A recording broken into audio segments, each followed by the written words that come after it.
वैशाख मास की शुक्ल पक्ष की एकादशी को मोहिनी एकादशी कहा जाता है। ये एकादशी भगवान विष्णु को अत्यंत प्रिय मानी जाती है।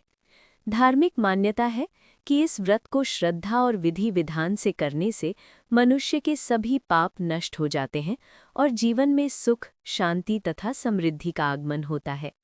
आज मैं आपको मोहिनी एकादशी की एक ऐसी पावन कथा सुनाने जा रहा हूँ जिसे सुनने मात्र से मन को शांति मिलती है और भगवान विष्णु की कृपा प्राप्त होती है। प्राचीन समय की बात है। सरस्वती नदी के तट पर भद्रावती नाम की एक सुंदर और समृद्ध नगरी थी। उस नगरी में द्युतिमान नाम के एक धर्मात्मा राजा राज्य करते थे। उनकी प्रजा बहुत सुखी थी और राज्य में चारों ओर खुशहाली थी। उसी नगर में धनपाल नाम का एक बहुत बड़ा और प्रतिष्ठित वैश्य रहता था। वो अत्यंत दयालु, धार्मिक और भगवान विष्णु का परम भक्त था। उसने नगर में कुएं, तालाब, धर्मशालाएं और मंदिर बनवाए थे। गरीबों की सहायता करना उसका स्वभाव था। उसके 5 पुत्र थे: सुमन, सद्बुद्धि, मेधावी, सुकृति और धृष्टबुद्धि। धनपाल के चारों पुत्र बहुत संस्कारी और धर्मप्रिय थे, लेकिन उसका सबसे छोटा पुत्र धृष्टबुद्धि बहुत ही दुष्ट स्वभाव का था। उसका मन बुरे कार्यों में लगता था। वो जुआ खेलता, शराब पीता, गलत संगति में रहता और अपने पिता की मेहनत की कमाई को व्यर्थ खर्च करता था। धीरे धीरे उसकी बुरी आदतें बढ़ती गईं। वो माता पिता का अपमान करने लगा और घर के लोगों को दुख देने लगा।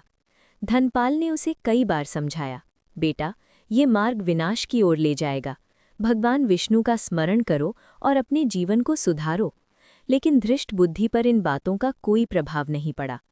एक दिन उसने घर के बहुमूल्य आभूषण और धन चुरा लिया और जुए में हार गया। जब ये बात धनपाल को पता चली तो उसका हृदय टूट गया। समाज में अपमान होने लगा। अंततः मजबूर होकर उसने अपने पुत्र को घर से निकाल दिया। धृष्ट बुद्धि अब दर दर भटकने लगा। उसके मित्र भी उसे छोड़कर चले गए।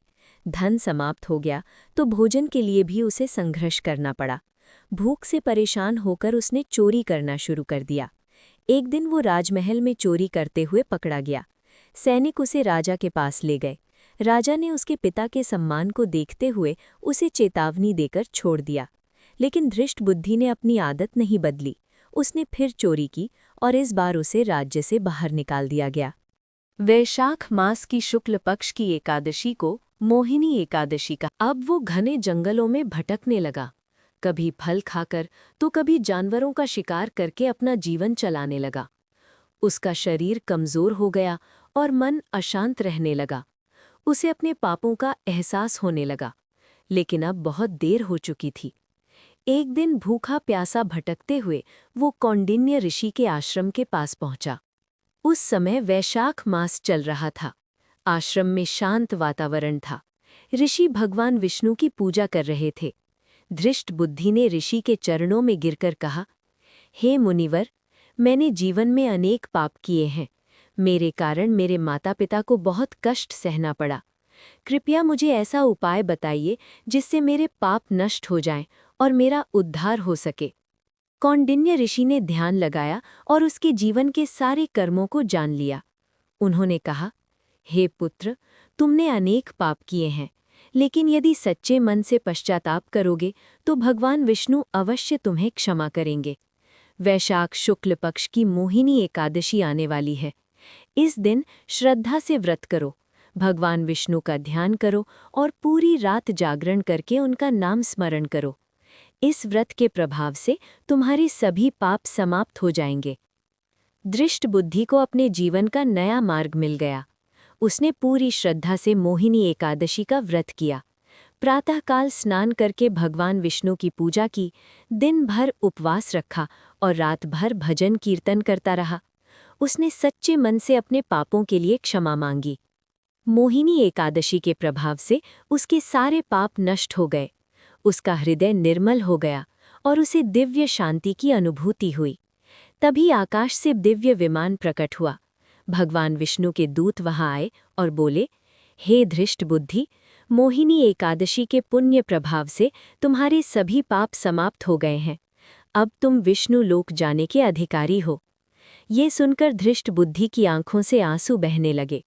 उसने भगवान विष्णु का धन्यवाद किया और दिव्य विमान में बैठकर विष्णु धाम चला गया।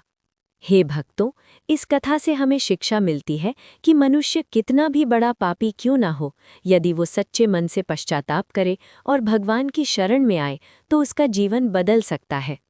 मोहिनी एकादशी का व्रत व्यक्ति को मोह, माया, पाप और दुखों से मुक्त करता है। इस दिन भगवान विष्णु की पूजा करें, व्रत रखें, गरीबों को दान दें और इस पावन कथा को अवश्य सुनें। ऐसा करने से जीवन में सुख, शांति और समृद्धि आती है तथा अंत में मोक्ष की प्राप्ति होती है।